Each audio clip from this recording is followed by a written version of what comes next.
আসসালামু আলাইকুম, আমি নাইম হাসান মোবাইল একাডেমি থেকে সকলকে জানাই স্বাগত। আজকে আমাদের আলোচনা পঞ্চম শ্রেণীর ষষ্ঠ অধ্যায় অনুশীলনী 6 খ পৃষ্ঠা নম্বর 67। আমরা 10 নম্বর সমাধান করো আর সমাধান করে এখানে আমাদের 3টা অঙ্ক দেওয়া আছে।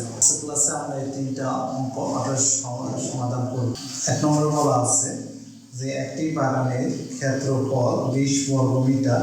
এই বাগানের 5 ভাগের 6 অংশ ফুল চাষ করা হয়েছে এবং চাষ করা অংশের ক্ষেত্রফল কত বর্গ মিটার। তাহলে আমাদের একটা জমি দেওয়া আছে, ওই জমিটার ক্ষেত্রফল হচ্ছে 20 বর্গ মিটার। আর এখানে আমরা পুরো জমির মধ্যে যেহেতু ফুল চাষ করা হয়নি, ওটা অল্প কিছু জায়গা, ওটা 5 ভাগের 6 অংশ আমাদের ফুল চাষ করা হয়েছে। অর্থাৎ ওই ফুল চাষের যে এতটুকু জায়গা চাষ করেছে অতটুকু জায়গা আমাদের কত বর্গ মিটার আছে সেটা আমাদের বের করতে হবে। তো যেহেতু আমাদের এখানে বের করতে হবে, তাহলে আমরা এখানে বের করি। তো চলো, আমাদের দেওয়া আছে বাগানের ক্ষেত্রফল, অর্থাৎ বাগানের ক্ষেত্রফল 20 বর্গ মিটার, তো ফুল চাষ করা হয়েছে। তাহলে আমাদের এই জায়গাটার ক্ষেত্রফল আমাদেরকে বের করতে বলা হয়েছে। তো আমরা লিখি, সুতরাং চাষ করা অংশের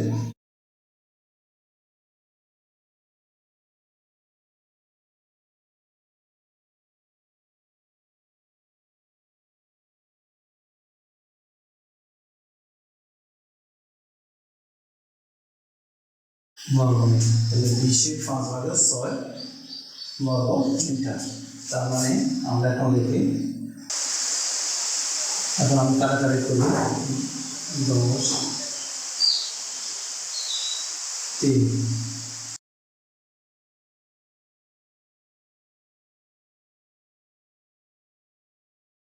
3 ভাগের 50 বর্গ মিটার। এখন এটা আছে আমাদের অপ্রকৃত ভগ্নাংশ। তার মানে আমরা এটা মিশ্র ভগ্নাংশ নিয়ে যাই। মিশ্র ভগ্নাংশ নিতে গেলে আমাদের 3/50 মধ্যে আমাদের 16, 3 16 48। তো 3 16 48, তাহলে আর 50 থাকে 2 বসে দিলাম, তো বর্গ মিটার। অথবা আমরা এটাতে এবার ভাগ করে দিতে পারি যে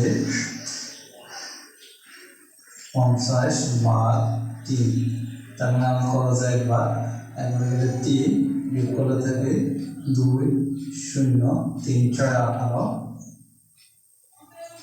থাকে 2, সুতরাং 16 সমস্ত 3 ভাগে 2 শেষ।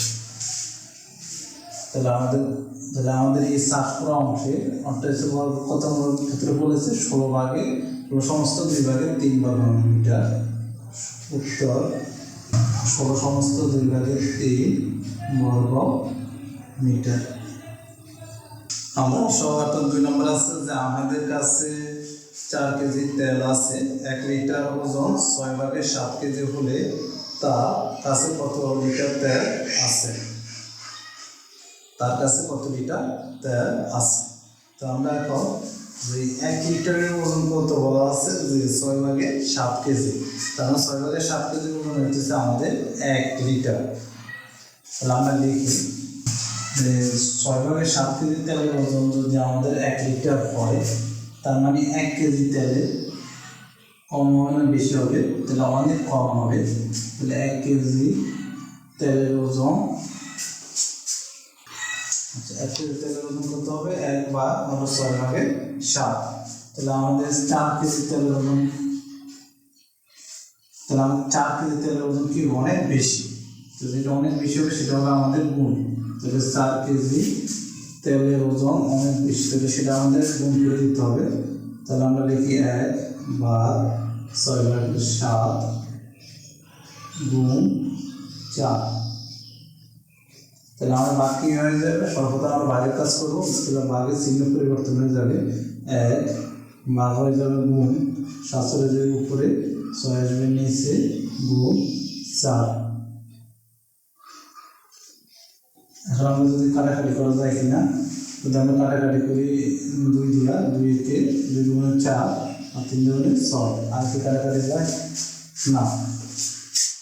তাহলে আমাদের হচ্ছে 3 আর এখানে হচ্ছে 7 গুণে 14। তাহলে সে 14/3, যেটা আমাদের অপ্রকৃত ভগ্নাংশ সেটাকে আমরা মিশ্র ভগ্নাংশে নিয়ে যাই।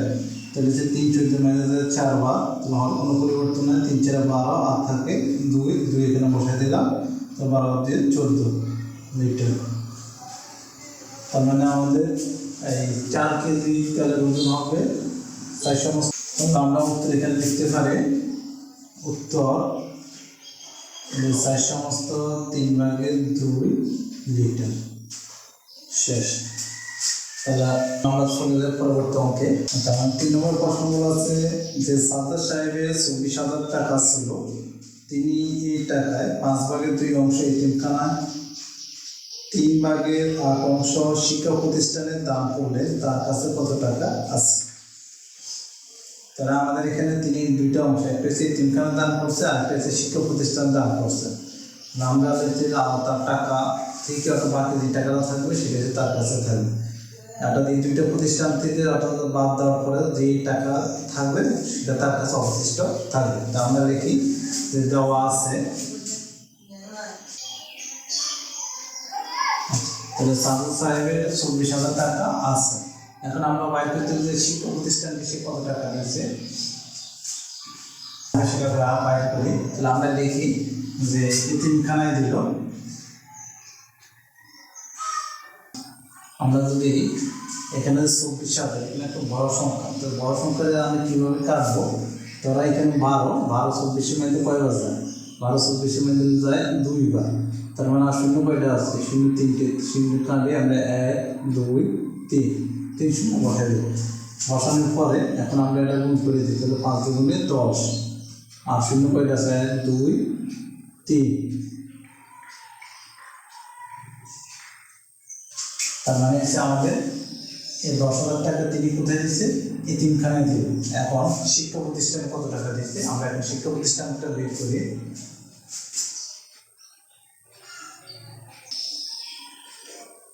এই শিক্ষা প্রতিষ্ঠানে দিল 24,000 এর 3/8 অংশ টাকা, এটা তিনি শিক্ষা প্রতিষ্ঠানে দিচ্ছে।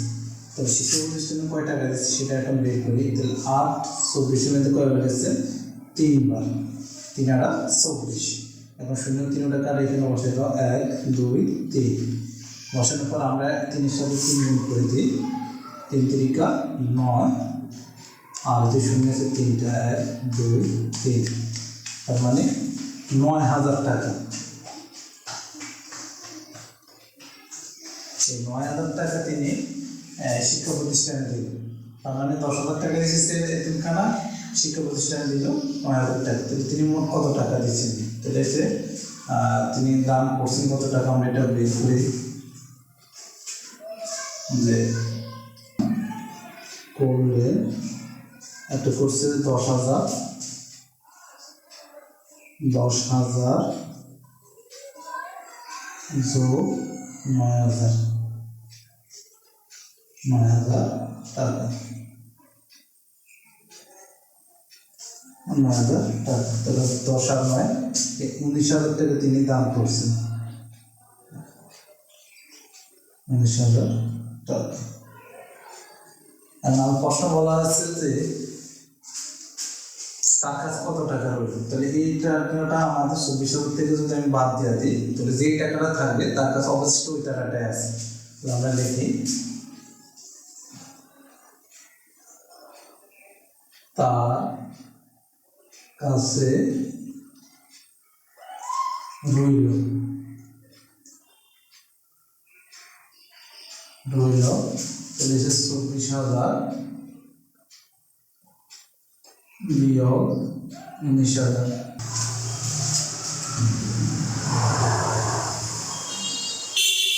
তাহলে 24,000 বিয়োগ 19,000, তাহলে আমরা যদি এটা বাদ দিই,